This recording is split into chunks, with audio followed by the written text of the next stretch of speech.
शाळेतील एका घराजवळ एक मुलगी पोहोचते आणि त्या घराची नेम प्लेट पाहून तिला धक्काच बसतो. त्यावर डॉक्टर शुभांगी चौधरी असे लिहिलेले होते. मग ती त्या घराचे दार ठोठावते.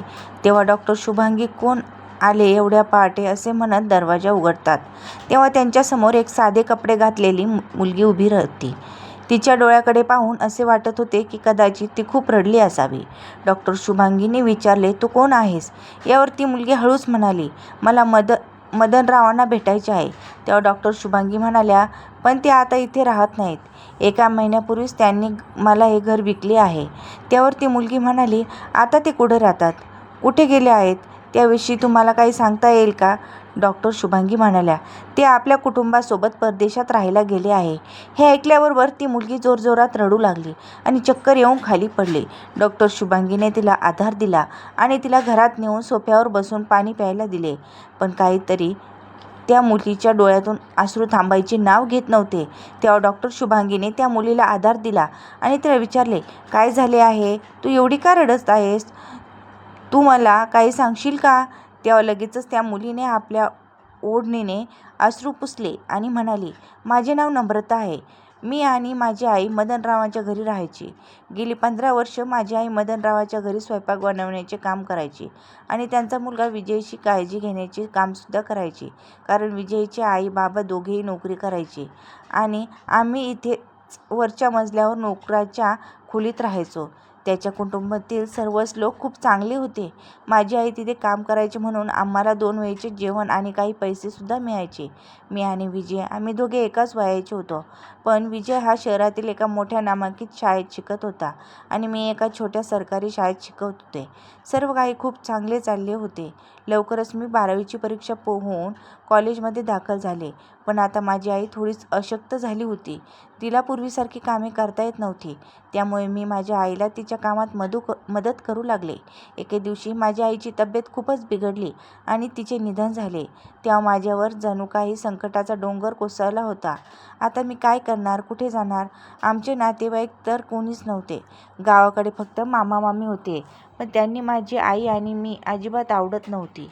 शेवटी माझी आई जिथे काम करायची तिथल्या रीना काकींना मी विचारले की मी इथे काम करू शकते का? त्यावर त्या म्हणाल्या, ठीक आहे. या वयात मला हे सगळे जमणार नाही आणि मला केअरटेकरची गरज लागेल. त्यामुळे दुसऱ्याला ठेवण्यापेक्षा तुला ठेवलेले चांगले. रीना काकी खूप छान होत्या. काही वर्षांनी विजयने आपले शिक्षण पूर्ण केले आणि नोकरीसाठी परदेशात गेला. आता घरात आम्ही फक्त 3 जण होतो. मला राहण्यासोबत पैसा आणि जेवणही मिळत होते. आता मी माझा अभ्यास पूर्ण करण्याचा विचार केला. रिकाम्या वेळेत मी तिथे माझा अभ्यास पूर्ण करायची. 3 वर्ष झाली. विजय परदेशातून आला. 2 वेळा घरी आला. पण त्यावेळी विजयला परदेशातून येऊन 1 महिना झाला तरी तो परदेशात गेला नाही. एके दिवशी अचानक रीना काकीने मला विचारले, तू विजयसोबत लग्न करशील का? त्याच्या या प्रश्नाने आश्चर्य वाटले. मी म्हणाले, काकी हे कसे शक्य आहे? मी एवढी शिकलेली नाही आणि मी तुमच्या घरात काम करते. यावर रीना काकी मला म्हणाल्या, तू एक हुशार मुलगी आहेस. तू या घरची काळजी घेशील आणि विजयची काळजी घेशील म्हणून मला तुझ्यापेक्षा इतर कोणीही आवडणार नाही. आणि म्हणाल्या, घाई नाही, विचार कर मग मला सांग. हा निर्णय माझ्यासाठी खूपच कठीण होता. कारण मी विजयला लहानपणापासून ओळखत होते. म्हणूनच हो म्हणाले. कारण ते माझ्यासाठी एखाद्या स्वप्नापेक्षा कमी नव्हते. माझ्या आणि विजयच्या लग्नाची तारीख ठरली होती. रीना काकू म्हणाल्या, लग्नात फक्त घरचेच लोक असतील आणि लग्न मंदिरात साध्या पद्धतीने होईल. कारण घरकाम करणाऱ्या मुलीला सून बनवते आहे याचा कुणालाही त्रास होईल असे तिला कोणी म्हणू नये असे तिला वाटत होते. लग्नाचा दिवस आला. मी विजयची बायको आणि या घरची सून होणं हे माझ्यासाठी स्वप्नापेक्षा कमी नव्हते. मी खूप खुश होते. सगळे माझी काळजी घेत होते. विजय पण मला कशाचीही कमतरता भासू देत नव्हता. पण एक विचित्र गोष्ट होती जी मला त्रास देत होती. लग्नानंतर विजय आणि रीना काकी या दोघांनी मला बाळासाठी आग्रह केला. ते बाळंतपणाबद्दल बोलू लागले आणि मी त्यानंतर लग्नाच्या महिनाभरातच लगेच गरोदर राहिले. सर्व काही व्यवस्थित चालले होते. विजयही 2 वेळा परदेशात जाऊन आला. मला मुलगा झाल्याचा खूप आनंद झाला होता. पण त्यानंतर हळूहळू घरातील सर्वांचे वागणे बदलत चालले होते. विजयही माझ्याशी नीट बोलत नव्हता आणि रोज छोट्या छोट्या गोष्टीवरून भांडण करत असायचा आणि रीना काकी प्रत्येक लहानसहान गोष्टीवरून मला बोलत होत्या. तसेच 6 महिने निघून गेले. मग एक दिवस अचानक विजयने मला सांगितले की नम्रता, मला घटस्फोट हवा आहे. मी तुझ्यासोबत राहू शकत नाही.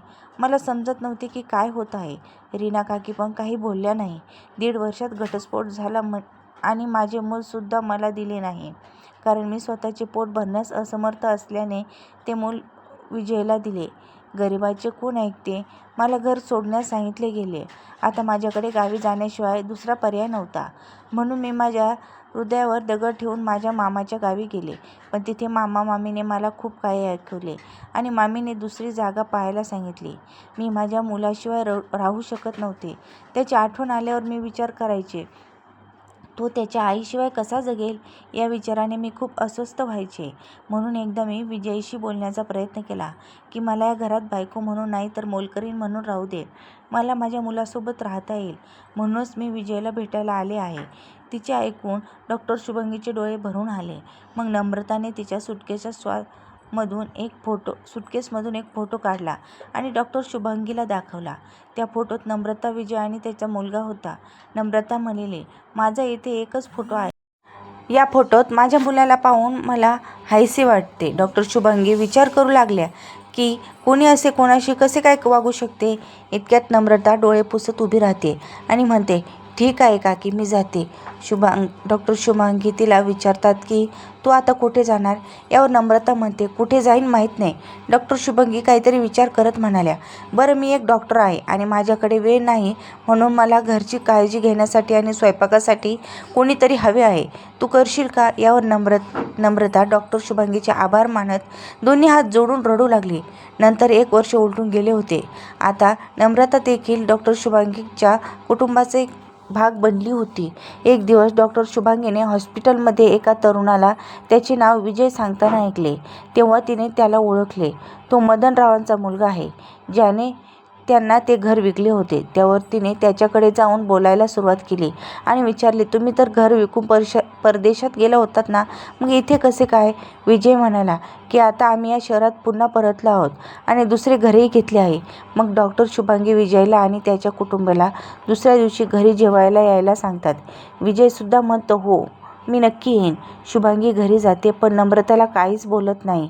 मग ते सर्व दुसऱ्या दिवशी आपल्या जुन्या घरी म्हणजे डॉक्टर शुभांगीच्या घरी पोहोचतात. डॉक्टर शुभांगी नम्रताला आवाज देतात आणि म्हणतात, पाणी आणण्यास सांगतात. नम्रताचे नाव ऐकून तिघेही एकमेकाकडे पाहू लागतात. इतक्यात नम्रता पाणी आणते आणि त्यांना पाहून तिला धक्काच बसतो. ती धावत जाऊन तिच्या मुलाला मिठी मारते आणि खूप रडते. डॉक्टर शुभांगी नम्रताला गप्प करते आणि सगळ्यांना रागाने म्हणते, जी साधी मुलगी होती पण तुमच्या कुटुंबाचा एक भाग होती, तिला तिच्या मुलापासून दूर ठेवताना तुम्हाला लाज नाही वाटली का? नम्रता त्या सर्वांना विचारते, तुम्ही माझ्याशी असं का वागलात? सर्वजण काही वेळ गप्प बसतात. मग विजय म्हणतो की मी तुला खूप शोधलं पण तू कुठेही सापडली नाहीस. नम्रता म्हणते, मी विचारत आहे की तुम्ही सर्वांनी मला का फसवलेस? विजय म्हणतो, जेव्हा मी लग्नाअगोदर सुरुवातीला नोकरीसाठी परदेशात गेलो होतो तेव्हा मला माझ्या कंपनीत काम करणारी मायरा ही परदेशी मुलगी भेटली. मी आणि मायरा एकमेकांना पसंत करू लागलो, पण घरी सांगितल्यावर आईबाबांनी लग्नाला नकार दिला. त्यानंतर मी मायराशी लग्न केले, पण मी माझ्या आईबाबांना सांगितले नाही. काही दिवसांनी मला समजले की मायरा आई होऊ शकत नाही. तेव्हा मी थोडा निराश झालो. नंतर माझ्यात आणि मायरामध्ये वाद होऊ लागले. त्यानंतर आम्ही दोघं एकमेकांना सोडण्याचा निर्णय घेतला. घरी आल्यावर इथे आल्यानंतर मी खूप एकटा पडलो होतो. या सगळ्या गोष्टी घरी सांगता येत नसल्यामुळे माझ्याकडे कुठलाच पर्याय नव्हता. एका दिवशी माझ्या आईबाबांनी मला नम्रतासोबत लग्न करण्यास सांगितले. मग त्याची ती गोष्ट मान्य केली. आता मी कधीच परदेशात जाऊन नोकरी शोधणार नाही असा विचार केला आणि नवीन आयुष्य सुरू करण्याचा विचार सुरू केला. पण लग्नानंतर 1 दिवसांनी अचानक मायराचा फोन आला आणि ती म्हणाली, तू इथून नोकरी का सोडलीस? ती माझ्यावर विश्वास दाखवू लागली आणि ती तिच्या चुकांची माफी मागू लागली. तेव्हा माझा कल पुन्हा मायराकडे वळू लागला. मग गुड्डूचा जन्म झाल्यानंतर मी नम्रतासोबत छोट्या छोट्या गोष्टीवर भांडण करू लागलो. आई आणि बाबासुद्धा छोट्या छोट्या गोष्टीवर नम्रताच्या विरोधात जाऊ लागले, जेणेकरून मी पुन्हा मायराकडे जाऊ शकेल. आणि मग मी तुझ्यापासून घटस्फोट घेतला. मला माहीत होते की घटस्फोटानंतर गुड्डू माझ्यासोबत राहणार आणि मला मायरासोबत राहायला सुद्धा मिळेल. आई बाबा आणि गुड्डू परदेशात गेलो तेव्हाच नम्रता म्हणाली की रीना काकी तुमची तर मला तुमच्या मुलीप्रमाणे मानले होते, मग तुम्ही विजयला सपोर्ट का केलात? रीना काकी म्हणाल्या, जेव्हा विजय काही दिवसासाठी परदेशातून मायदेशी आला तेव्हा त्याला खूप एकटेपणा जाणवू लागला. मग आम्हाला वाटले की एखादी चांगली मुलगी पाहून आपण तिच्यासोबत लग्न करून दिले तर तो मायराला विसरेल. त्याला अनेक मुलींचे फोटो दाखवले पण नकार दिला. पण मी जेव्हाही विजयला तुझ्याशी बोलताना पाहायचे तेव्हा मला असे वाटायचे की विजयला तुझ्याशी बोलताना खूप आनंद होतो आणि तू विजयला लहानपणापासून ओळखतेस आणि आम्ही सर्वही तुला ओळखतो. म्हणूनच मी तुझे विजयसोबत लग्न करायचे ठरवले. पण विजयच्या अगोदरची मायराचे लग्न झाले आहे हे मला माहीत नव्हते. पण हो, गुड्डूच्या जन्मानंतर काही दिवसांनी विजयला काळजी वाटू लागली. एके दिवशी मी त्याला फोनवर बोलताना ऐकले, मीही काही दिवसात परदेशात येईन. मग मला शंका आली. त्यानंतर मी तुझ्या सासऱ्यांना विजयरावांना लाख विचारल्यावर त्याने सांगितले की आधीच मायरासोबत लग्न केले. मायरालाही सर्व गोष्टी माहीत आहेत. तेव्हा आम्ही विजयला खूप समजावले पण तो ऐकायलाच तयार नव्हता. त्याने आम्हाला सांगितले की घटस्फोटानंतर तो गुड्डूसोबत परदेशात जाईन आणि परत येणार नाही. आम्हालाही त्याच्यासोबत परदेशात यायला सांगू लागला. आम्ही खूप विचार केला की आमच्या मुलाशिवाय आणि नातवाशिवाय आम्ही कसे जगू शकणार. आम्ही मनात इच्छा नसताना सुद्धा विजयला आधार दिला आणि त्याच्याबरोबर परदेशात गेलो. हे सांगताना नम्रताची माफी मागू लागल्या. तेव्हा डॉक्टर शुभांगी यांना संशय आणि त्यांच्या विचारले की तुम्ही सर्वजण परदेशात गेला होतात, मग इथे कसे आलात? आणि तुम्ही इथं आलात तर मायरा कुठे आहे? आणि इथे येऊन तुम्ही नम्रताला काय शोधत होतात? विजय आम्हाला जेव्हा आम्ही मायरासोबत राहू लागलो तेव्हा काही दिवसात अगदी आनंदात गेले. पण तिचे गुड्डूसोबतचे वागणे बदलू लागले आणि आम्ही तिला घरच्या लोकांसोबत राहायचे नाही आणि ती आता त्यांना सहनही करू शकत नाही. मायराने रोज घरी पार्ट्या सुरू केल्या. तिला आम्हा सर्वांची पर्वा नव्हती. गुड्डूवरही ती वातावरणाचा वाईट परिणाम होत होता. या वातावरणात राहणे शक्य नव्हते. जेव्हा मी मायराशी याबद्दल बोललो तेव्हा परिस्थिती सुधारण्याऐवजी आणखीच बिघडली. मायरा म्हणाली, तुलाही माझ्या वागण्याचा त्रास होत असेल तर तू या सर्वांना घेऊन इथून निघून जा. मग आम्ही ठरवलं आणि परत आलो. इथे आल्यानंतर आम्हाला नम्रताची गरज भासू लागली म्हणून आम्ही तिला शोधण्यास सुरुवात केली. तिला तिच्या गावच्या मामाच्या घरी जाऊन शोधण्याचा प्रयत्न केला.